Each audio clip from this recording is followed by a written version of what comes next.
This video will explore the Bitlug subnet calculator. This handy little calculator is packed full of features. To get started, enter a subnet and hit the chart button. You can use CIDR notation, dotted mask notation, or even wildcards. The results include some information about the subnet that you would expect from any calculator. More on that later. First, we see the binary. The mask is shown as a line above the bits. The notches on the bottom are for each of the 4 octets. There are small dots that group together nibbles, or 4-bit groups. Below that is a graph section that lists out related subnets. Use the info button to go back. Which reminds me of one thing I forgot to mention. This is your IP address. You can see if you are using IPv6. There are also some examples you can try. Okay, let's have a closer look at the graph. As you go up the stack, these are all of the summaries that would cover our subnet. You can click on any of these to reorient the chart. This horizontal row are all of the adjacent /24s. You can follow this line to locate a summary that would cover both our subnet and this one. Now notice these little numbers in the summaries. What this is telling you is that there are 8/24 networks inside of a /21. Ours is the 4th one. You may notice that some lines have an arrow. That just means there are other subnets that belong to this summary on this side that aren't being shown. Now let's look at the subnets below our /24. Our subnet will cover all of these. /25, then /26 and so on. Notice you can have 2 /25s or 4 /26 under a /24. If you split the /24, these would be the result. If we drill down on the left side, you will notice the mask is extending to the right with zeros under it. If we click on the right side, you will see set bits being added. You may have to hover to see the full subnet. A /31 is as small as you can go and still have a subnet. If we keep scrolling down, we have a subnetting table. Notice that our /24 is underlined so we can see where we are, and the size of the subnets that are above or below us. Let's also look at host bits. We will change our subnet to be 10.20.30.40/21. Looking at the binary, notice the subnet bits are under the mask and the host bits are not. This is a good time to go back and look at the subnet information. The subnet bits represent 10.20.24.0.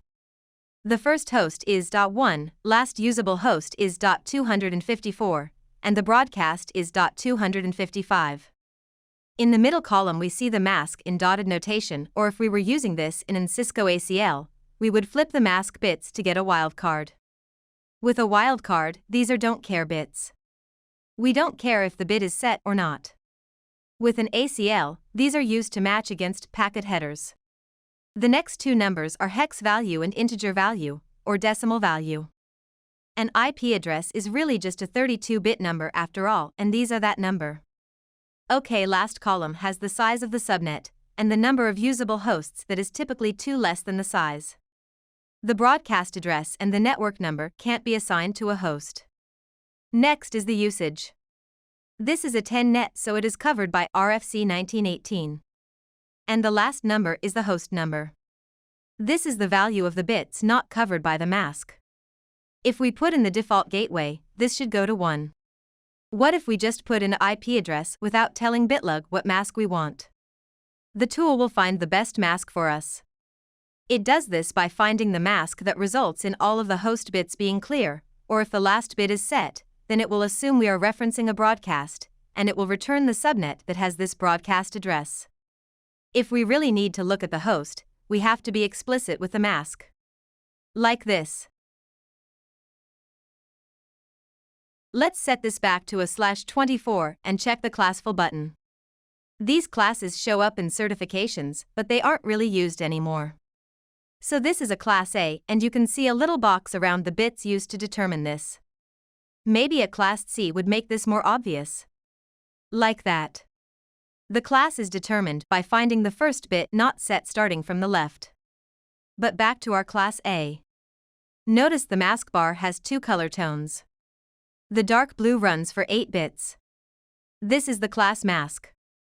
But we've specified a /24, so the mask continues in a light blue until it gets to the 24-bit position. In this case, we borrowed 16 bits from the host and used them to declare additional subnet bits. And that is shown here. We could create an additional 65,000 subnets with these bits, but each subnet would have less room for host addresses. We can go the other way too. 192 is a Class C network, but we've specified a /8 mask. The 24-bit class mask is dark blue, but the first 8 bits are in the light blue since we've said we want a /8. This is a supernet or summary network. And you can see the super count is 65,000, which is how many classful subnets this super would cover. Now let's take a look at IPv6. Let me just put in a subnet we can look at. It works just like v4. You can see right away in the binary that there is a lot more address space. The notches here are 16 bits wide to line up with the colons. The nibble dots still show every 4 bits, and this lines up with the hex characters. Scrolling down to the subnet sizing table, the line is shown again and you can see we are on /60. There is no point in counting hosts with v6, so instead we count the number of /64 subnets we could support, which is usually the smallest subnet you would allocate in IPv6. Scrolling back up, the subnet is shown in both compressed and expanded form. The size of the subnet is shown. There is the number of /64s again, and an equivalent v4 CIDR. I should explain this. It's hard to wrap your head around just how big IPv6 is. If you see a /60 in IPv6, that will cover 16 VLANs. But if you were going to allocate a /60 to a customer, that's about the same as allocating a /28 in IPv4 terms.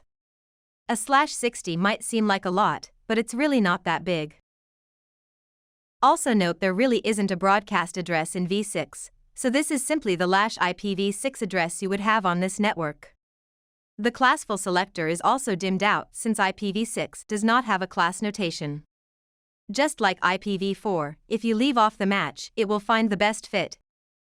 Because there is not a broadcast address, setting the last bit will get you a /128 mask. You can put in :0 if you would like to see what that looks like. Okay, think that covers all of the basics of the Bitlug subnet calculator. Feel free to leave any feedback in the comments below. Thank you for watching.